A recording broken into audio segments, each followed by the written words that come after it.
It's the 18th anniversary of.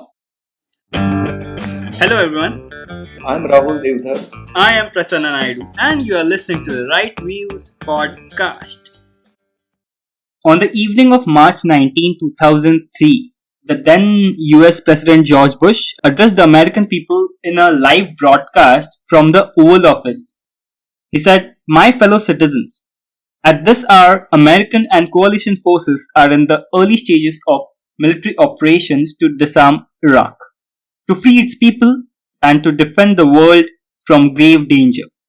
Those words mark the beginning of the Iraq War, one of the United States' forever wars that continues in one form or another to this day. So, like we had also discussed the Afghanistan war in the previous episode. So, guys, if you all have not listened to that, you can check it out too.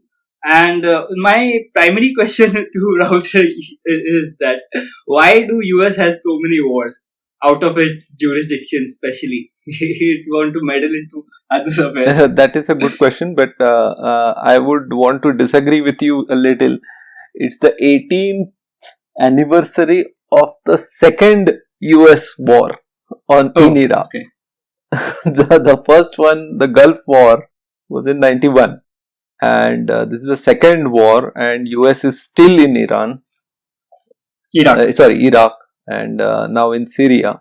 And the question that you are asking, that why is US involved in so many wars across the because world? I have little knowledge about it, but I have read so few things. Like I also heard about the Vietnam War, where US had like a lot of interference there. Then we discussed the Afghanistan thing, and now this Iraq thing is there. So that's why I just was curious about this thing. Yeah, actually, the history of this starts in World War II, because in World War II, when Hitler started annexing a lot of territory, actually it goes to World War I, but the important part starts in World War II. America entered the war basically in Europe, the European theatre, on the grounds and some conditions that the European colonizing powers were to let go of their colonies. And European powers, while militarily stronger before the war, were highly depleted by the end of the war. And there was no one to sort of police the international world order. And the policing in the First World War, which was done by the victors, that is the United Kingdom, France and all, was so onerous that it led to the Second World War. So US had something called as never again. It's a motto on many of the burial sites in US of US soldiers who had perished in World War II, where their motto says that it's never again, that we will never allow evil to triumph again in any form. So the United States basically was the policing arm of post-World War II order.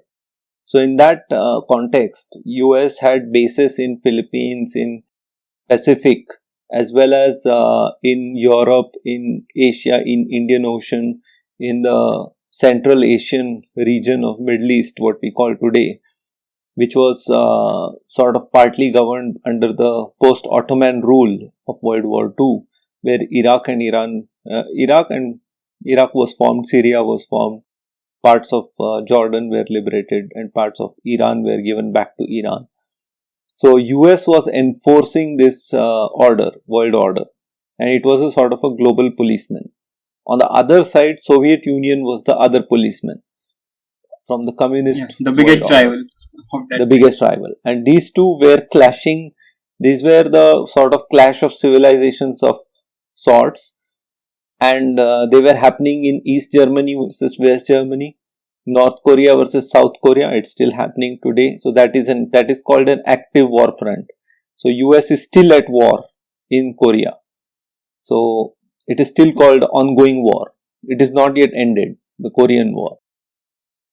Meaning the US forces are still in Korea, and the war is technically not ended, even though they don't fight as much as, like, let's say we do with China. There's also one secondary question here is, where on which land US forces are not there? Yes, that is a question. But that is a debate for another times. But the thing is that US sure. was a sort of a policeman, and that is the reason why it is involved in so many wars across the world. And it is sort of wanting to let countries become democratic and free. That's their objective, and they are helping in that sense. Now, their military industrial complex is making use of that cover and sort of creating skirmishes and all that. That is a separate second question.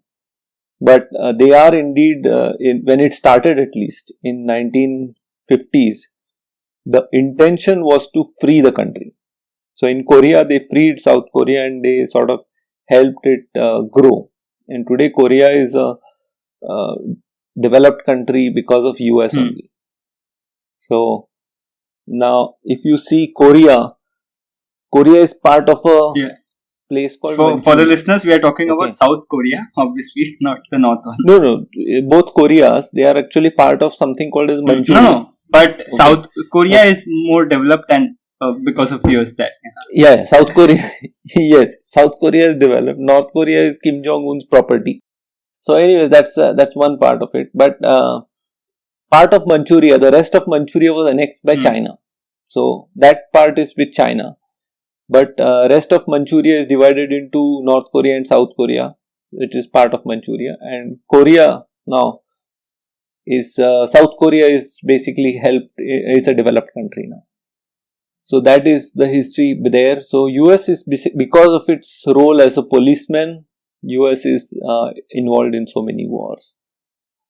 And that is the broad sense of the. I mean, it's a quick answer to a very troubling question. Anyway, we this podcast episode's topic is not that, so we'll move on to the main topic. So, but this just triggered into my mind is it not that US is trying to enforce democratic values in a more communistic way? No, actually, many of these countries got independence because of US. So US, Philippines today was a US colony, but US gave it independence after the war. So, like there are many such instances where US actually intends for, it gives up its claim. It's not like a, But all those things depends on the geopolitics and many other reasons. No one will just leave certain things. Like even Britishers gave us independence, but that doesn't mean that they were quite generous for or things like that. But in US's case, I mean, to be fair to Americans have given up. Like they were in no sort of distress to give up any of the territory, or even in Japan, they didn't want to colonize Japan. They have won there, okay, and everyone surrendered. But they didn't want to, they did some. See, they are not. I'm not saying that Americans are great, but they are much better than whatever preceded them. They gave the independence, and they did some bad things, of course, but overall they were doing good things. Let's put it that way. And we are talking. Let me clarify. We are talking of America in 1960s thereabout. Then it turned into something like Vietnam, then Afghanistan, Middle East, and then it keeps on. Okay, so now let's move on to the main topic. So, what is this Iraq war all about, and how did it start? It is also one of the longest wars, 18 years now. So, how did it start actually? I'm always surprised that you choose such simple questions which have so complicated answers. So again, for Iraq war, I mean, let me in a very short a minute or so, I will try to cover what happened to Iraq before the Iran-Iraq wars. Okay, because that's where actually the genesis of this war starts. So in 1930s or thereabouts, there was this Ottoman Empire which started from Turkey and sort of conquered in all these places, including Egypt, Algeria, all these sort of places were covered by this Ottoman Empire. In World War One, when everyone fought with each other, at the end of World War One, they cut up this Ottoman Empire and then they segregated it into different states. Which now you know how British partition. This is partition created by British, French, and all that. And you know how good British are at partitioning with, and also then capturing the land, partitioning people. So they that is a separate question altogether. But this, the way they partitioned, they did the same thing with Ottomans also. That's exactly. But the way they partition it is so problematic that there was a earlier Kurdish group, Kurdish geographical settlement. Let's call it area of Kurds, area of what is present day Iraqis, okay, and Shiites and Sunnis, and all they cut it up in such a manner that everyone had all three. So there were Kurds in Iran, there were Kurds in Iraq, there were Kurds in Syria, there were Yazidis in Iran, there were Yazidis in Iraq, there were Yazidis in Syria, there were Sunnis in Iran, Iraq and Syria, and all these were fighting with each other at the same time. This will be there in almost every country, right? In the border areas, there will be mixed population. There won't be only that particular state's population. No, this is not border. This is like, for example, it's like a cake, with layers, right? So you don't. Okay. They could have cut it like this also and created a separate, because you are cutting the cake so as to make it, but they cut it like this. So everyone had a slice of problems and everyone had their own fights. And like in Iran, the situation is the Shiites are the dominant government and in power, and Sunnis are the minorities. In Iraq, Shiites are majority population, but they are not in power. Okay. So this cutting up created a lot of problems, and ultimately we'll skip over many of these years, and we find that Saddam Hussein's Baath party is in charge of Iraq, is a secular party, and really secular, not Indian secular. It's a really secular party. It doesn't have any problems with Sunni, Shia, anything. They want to develop, but it's an autocratic regime. And this Saddam Hussein came to power, and on the Iran side there was Shah of Iran, who was a very liberal guy, who was a US ally, and you can see he was very liberal in terms of opening up Iran to cultural experiences. If you see 1970s Iran, you will find that it's a very hep place, and so Saddam Hussein was trying to develop Iraq into similar hep place and create a counterbalance to Iran. And in this, he was being helped by Soviet Russia, because Iran was the ally of US.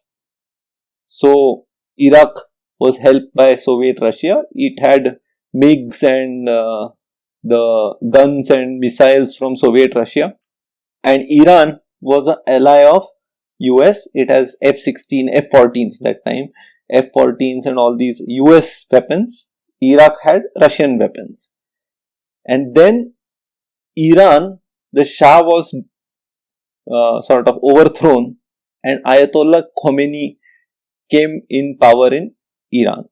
Now, Ayatollah is the leader, the religious leader of Shias. Okay. In Iran, it's a no problem. Shias are majority. Ayatollah is also Shia. He is their religious leader. But Ayatollah spent a lot of time in Iran, Iraq, Kuwait, Turkey, and other places. And Ayatollah has a lot of support in Iraqi Shiites. Now we discussed Iraq, major population is Shias. Sunnis are minority. It's like 60-40. It's not like that big minority, but it's like 60 or 70-30. 70 is Shias, 30 is Sunnis. But power-wise, all Sunnis. Okay. And Saddam Hussein got scared that now he will try to revolutionize the Shias from Iraq. this Iranian Ayatollah. So Saddam attacked.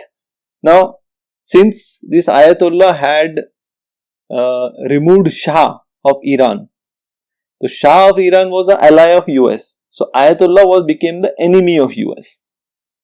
So in 1980, Saddam attacked Iran. Now Saddam, a Soviet ally with MiGs and all, was attacking Iran, whose army and all had weapons of US. Now in this confrontation, US was helping Saddam with money and intelligence. US was trying to kill Ayatollah, CIA assassination types, and Saddam was trying to attack Ayatollah. So US was helping Saddam with loans and thing. Now in this battle, so Soviet was also helping Iraq. Okay, both were helping Saddam. Both were helping Saddam. This is quite rare, na? Yeah, no, this has always happened. They have always, like in Syria also, their goals converge, then they help, so anyways, they were helping. But then, US didn't want to help completely. Okay. So, because it was not sure what it was anti-Saddam before, okay, when Iran was there. So, it was not sure, okay. Now, in this process, what happened was that Saddam and Iran were at war, okay, and Saddam used Russian support. Russia gave him a lot of support, and then finally that war ended in a stalemate of sorts, and it was a peace. An unstable peace is there, or was there, okay. Both were trying to see how they can outwit each other, and all this were going on. Then, for this war, Saddam had taken loans, and everyone of US ally, and Saddam being Sunni, meaning he is technically a Sunni, but he is sort of secular. But he was helped by Saudis, Kuwaitis, US with all the loans, okay. Now Saddam couldn't repay any of these loans because he was at war, and the war did not successfully end in his favor. It was a stalemate, so he couldn't repay. And at the same time, Kuwaitis, what they were doing is Saddam was telling them, "Ki you increase the price of oil. That will help me repay, because Iraq had a lot of oil. So I can repay you, but you keep the price of oil high and let me sort of pay with oil." So now the story is that Kuwaitis were the main problem. They were already pumping a lot of oil, and they were selling it to in the market and causing a oil price drop, which prevented Saddam from repaying his loans. That was one part, but some people say that Kuwaitis had pioneered, or not pioneered, but they were early adopters of a horizontal drilling. So Kuwaitis would drill a well. From Iraqi well, they would extract oil and excess oil they would sell into the market. So they were supposed to sell, let's say 100 barrels of oil. Then Kuwaitis would sell 150 barrels of oil, and they would take about 100 barrels from horizontal drilling from from Iraqi wells. This is what Iraq accused them, and some of the experts believed. And that's why Iraq was very bad, it was very upset with Kuwait, because you are pumping more oil than is your quota. Your quota was 100, you are pumping 150. And second, you are pumping it by slyly taking out oil from our wells. So, this is like double thing. So, Saddam attacked Kuwait and captured it. Now, that prompted a world reaction, because Kuwait was a US ally and it had helped all these loans and all. It was a wealthy country, and a lot of US expats were there, and so they fought this first Gulf War, which is George Bush, the father, senior. Now, as per the terms of that settlement, when Iraq lost this war, and they agreed to UN inspections and all that, and all sorts of technology they had used, chemical weapons against Iran, and also US had imposed conditions that UN inspectors will be inspecting all the chemical weapons, nuclear weapons and all sorts of weapons of mass destruction facilities, UN inspectors will be monitoring. Iraq will not be doing anything. So this was the term. And then Saddam Hussein was still the president of Iraq. Saddam Hussein in, I think, 93 or 94, he said ki I am not allowing any UN inspectors because they are spying. Okay. So then Bill Clinton was the president who passed the Freedom of Iraq Act, which is basically an act which empowers the US Congress to start war in Iraq. But then Clinton was involved in his own scandals and he couldn't pursue it. And then after Clinton, George W. Bush came, who was busy with 9/11 first. But in 2003, he became free finally. Okay. And then the military industrial complex told him ki you have a job to finish or start another war, which Bill Clinton has signed already, Freedom of Iraq Act. And George Bush was given the task to start this war in Iraq. So now the question was, what is the excuse? This is in 2002-03. And Iraq had by that time 10 years not allowed UN inspectors into this place. So they created this intelligence thing that there are weapons of mass destruction, and using that thing they got an approval in the United Nations, which was also a violation of UN resolution. So there was legal ground to sanction against Iraq, but instead of sanctions they went in with a war. And Britain and all these parties, Britain, US, were the champions of this war. Tony Blair and George W. Bush both were championing this war across the world, which led to the establishment of the second war, which is 18 years old now. So that is a long explanation of a short question. But the second part actually is why is still the war continuing after Saddam was caught. And but the thing is US, if you see history of US is good at destroying countries. Okay, it is absolutely atrocious at rehabilitating the new country.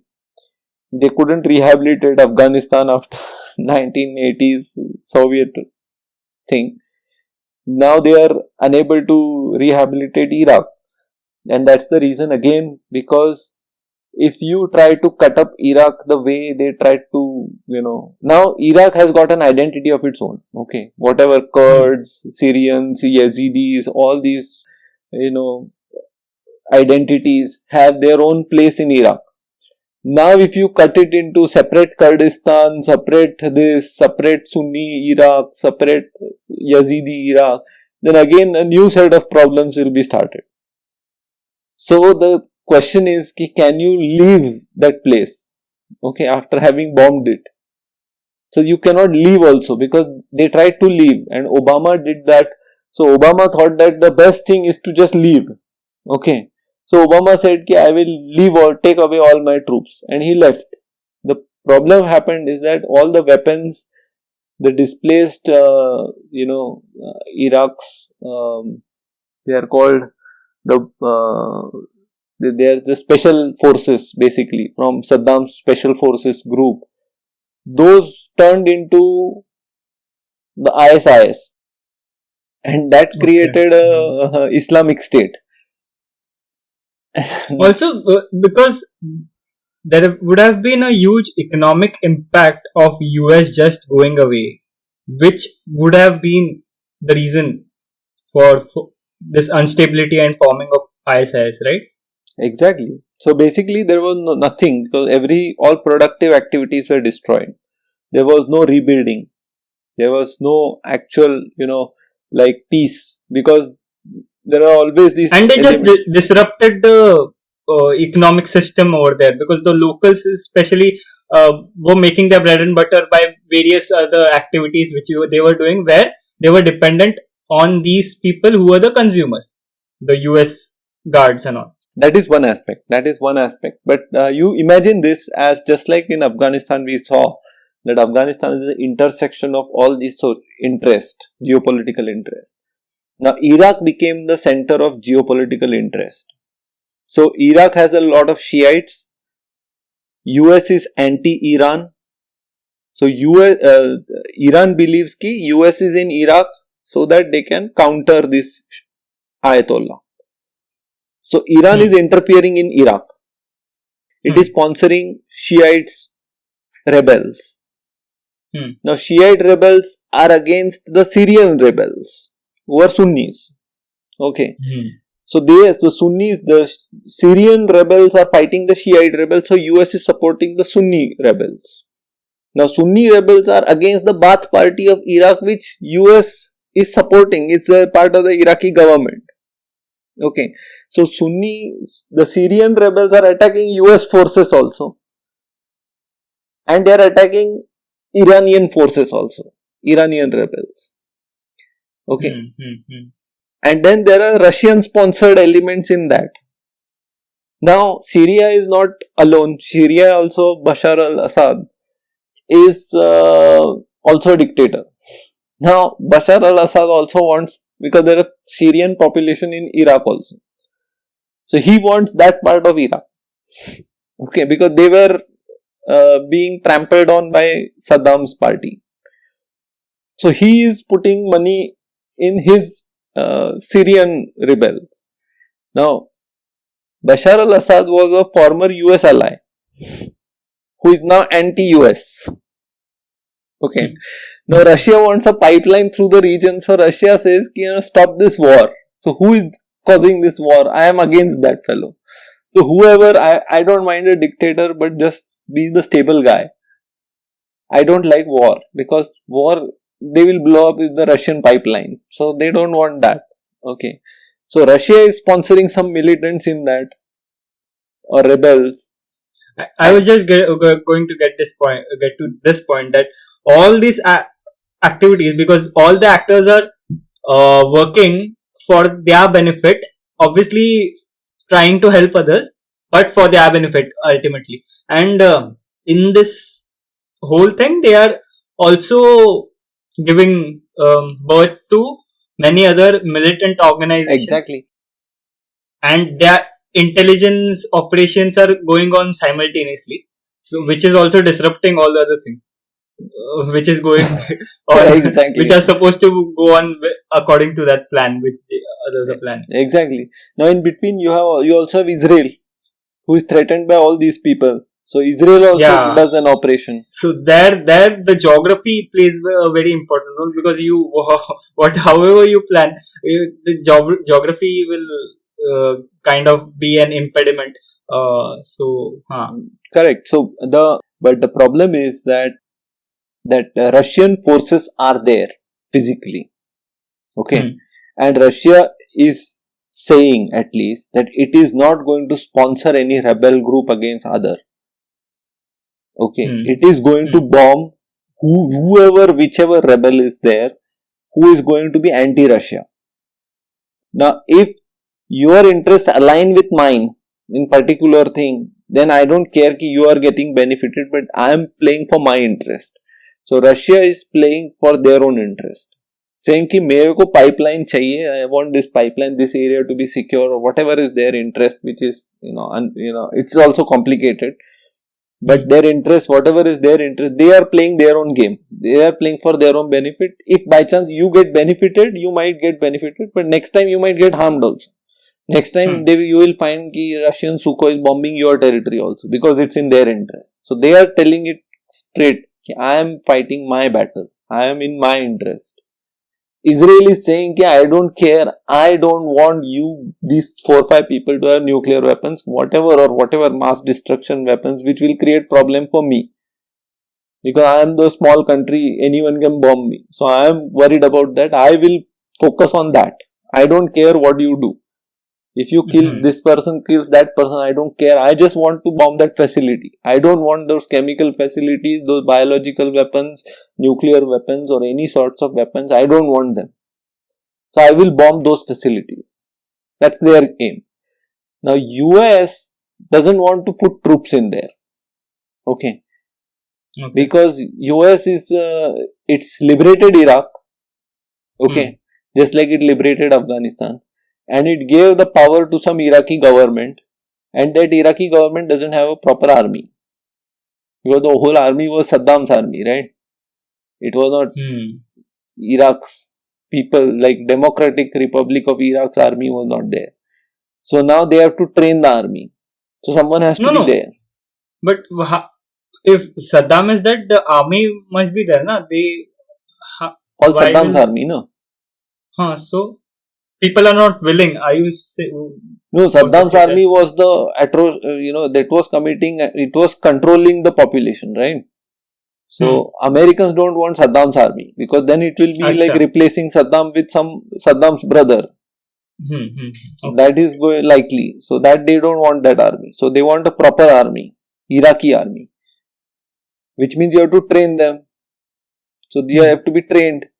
Now they have to be trained means they will have to it takes time to train, right? So that training has to happen. In that training, they are attacking US bases. So this Al-Qaeda also started infiltrating there. IS started turning up, and they started attacking US bases. Now US is anti-Al-Qaeda, anti-ISIS. So US started paying some rebel groups to attack them, ISIS and Al-Qaeda. Those rebel groups also started attacking US friends rebels. Okay. So all these, in effect, there is a fantastic economist cartoon that everyone was killing everyone else without understanding who is whose friend and who is whose foe.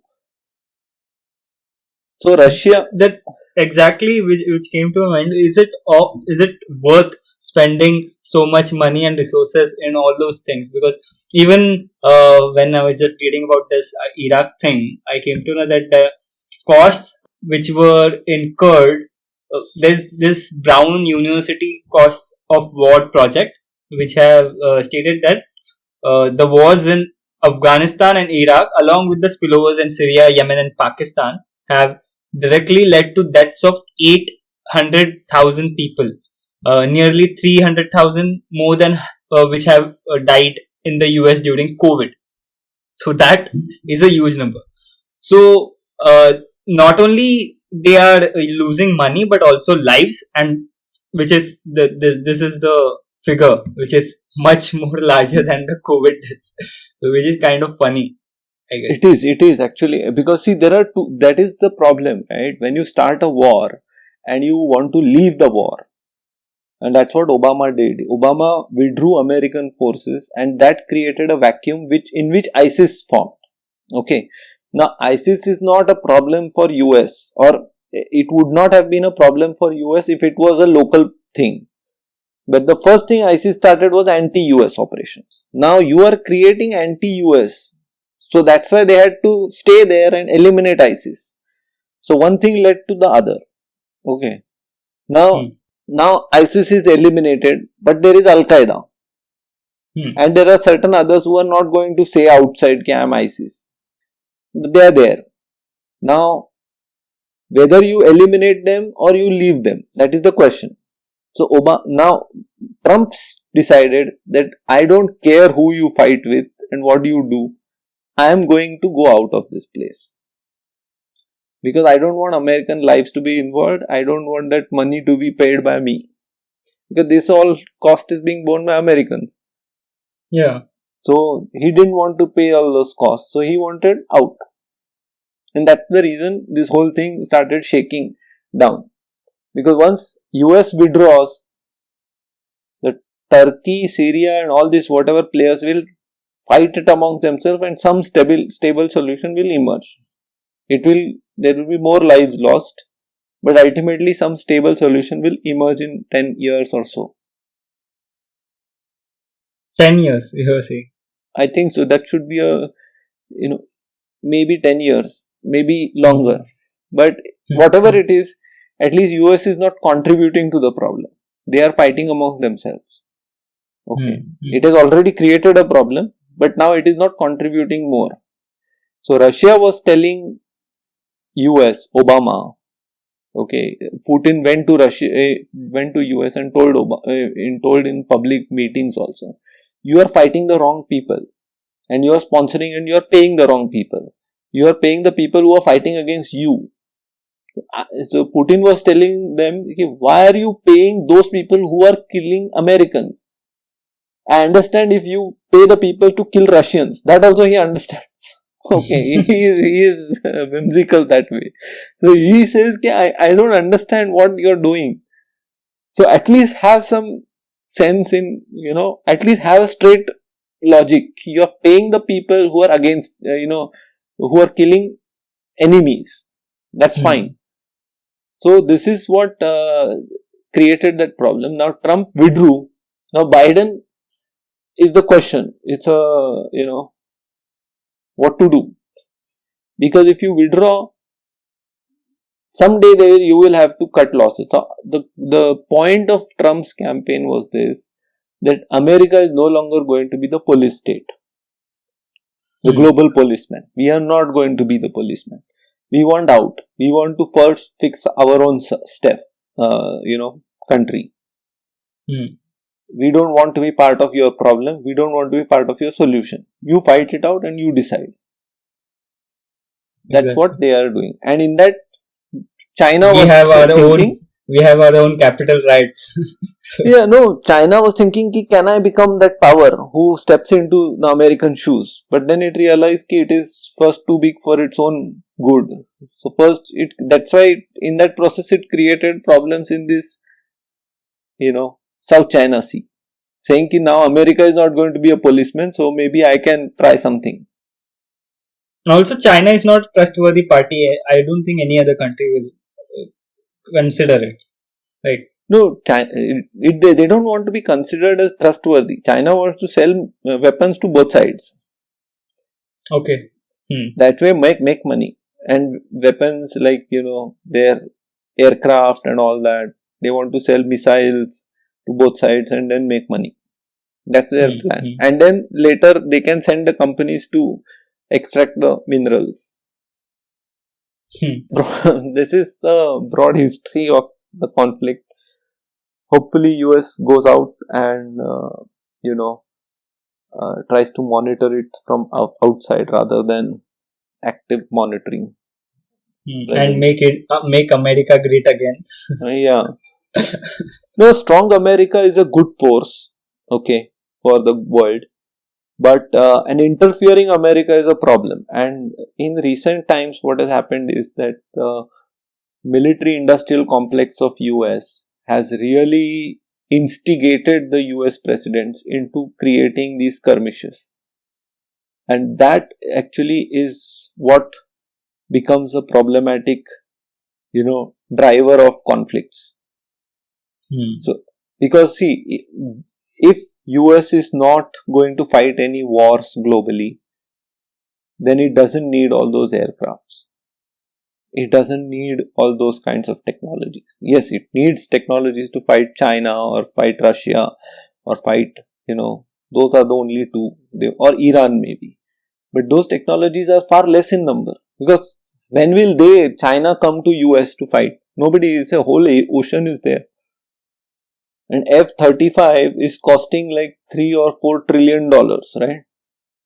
So that F-35 program. And then now a senator has come out saying it is a failed program.